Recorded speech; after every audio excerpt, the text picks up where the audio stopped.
নিরপেক্ষ তদন্তের জোর দাবি জানাই। একই সাথে অভ্যুত্থান পরবর্তী সকল আহত নাগরিকের সুষ্ঠু চিকিৎসা, পুনর্বাসন ও নিরাপত্তার জোর দাবি জানাচ্ছি। আমরা মনে করি সময়টা শুধু উদযাপনের নয়, সময়টা রাষ্ট্র পুনর্গঠনের। আমরা বিশ্বাস করি এই নতুন বাংলাদেশ সকল জাতি, সকল বর্ণের, সকল ধর্মের, সকল লিঙ্গের একটি বৈষম্যহীন জনপদ হয়ে উঠবে। আন্দোলনে আমরা ছাত্রদের উপর যেমন ভরসা রেখেছি, ঠিক তেমনি রাষ্ট্র পুনর্গঠনে তাদের পাশে থেকে পাহাড় থেকে সমতলে সর্বজনের প্রতিনিধিত্বমূলক বৈষম্যহীন সম্প্রীতির নতুন বাংলাদেশ গড়তে চাই। যৌথ বিবৃতি প্রদানকারী বিক্ষুব্ধ থিয়েটার কর্মীগণ, আলোকচিত্রী সমাজ, দৃশ্য মাধ্যম শিল্পী সমাজ এবং get up stand up Bangladesh সঙ্গীত শিল্পী সমাজ। ধন্যবাদ। ধন্যবাদ ঋতু সত্তার। আমরা আপনাদেরকে এই আজকে শহীদ মিনারে দাঁড়িয়ে একটা বিষয় স্মরণ করিয়ে দিতে চাই যে আপনারা জানেন আরব আমিরাতে এই আন্দোলন চলার সময় আমাদের বাংলাদেশি ভাইরা যেখানে দাঁড়িয়েছিলেন তাদের অনেকেই কিন্তু গ্রেফতার এবং হামলার সম্মুখীন হয়েছেন।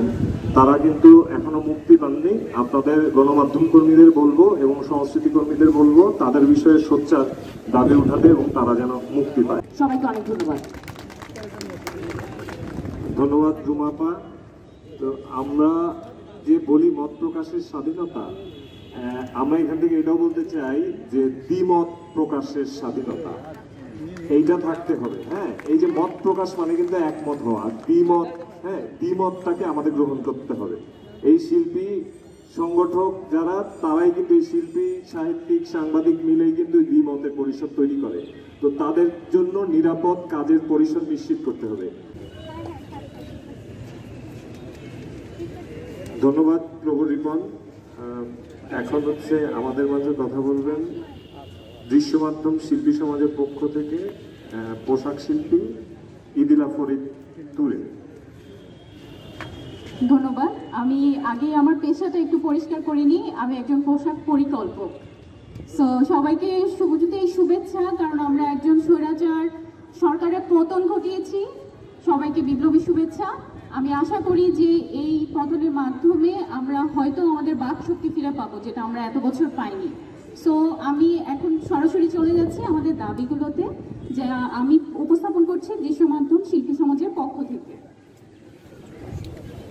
সকল শিল্পী ও কলাকুশলী নিরাপত্তা এবং তাদের কাজে ফেরার জন্য নিরাপদ পরিবেশ নিশ্চিত করতে হবে। সাইবার সিকিউরিটি অ্যাক্ট সম্পূর্ণরূপে বাতিল ঘোষণা করতে হবে।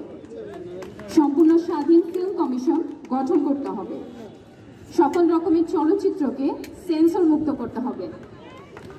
পূর্ণাঙ্গ সময় উপযোগী ও আধুনিক ফিল্ম ইনস্টিটিউট প্রতিষ্ঠা করতে হবে।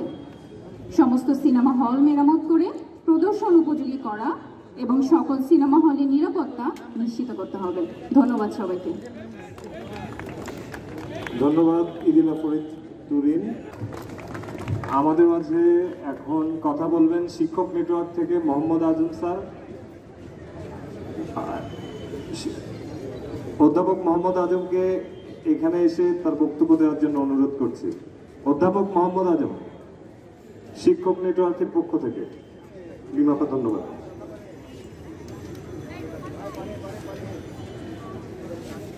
হ্যাঁ, বিক্ষুব্ধ থিয়েটার কর্মীগণের পক্ষ থেকে মোহাম্মদ আজম আসতে আসতে আমি এইটাও আপনাদের সাথে একটু শেয়ার করতে চাই। বিক্ষুব্ধ থিয়েটার কর্মীগণের পক্ষ থেকে প্রাচ্যনাথ, তারুয়া, বটতলা, অনুস্বর এবং এরকম আরও অনেক অপেরা, এরকম অনেকগুলো থিয়েটার দলের সমন্বয়ে আমরা গঠিত হয়েছি এবং ঠিক সেভাবে আসলে আমরা আমাদের সুপারিশগুলো এখানে পেশ করেছি বা আংশিক সুপারিশ এখানে পেশ করেছি। অনেক ধন্যবাদ।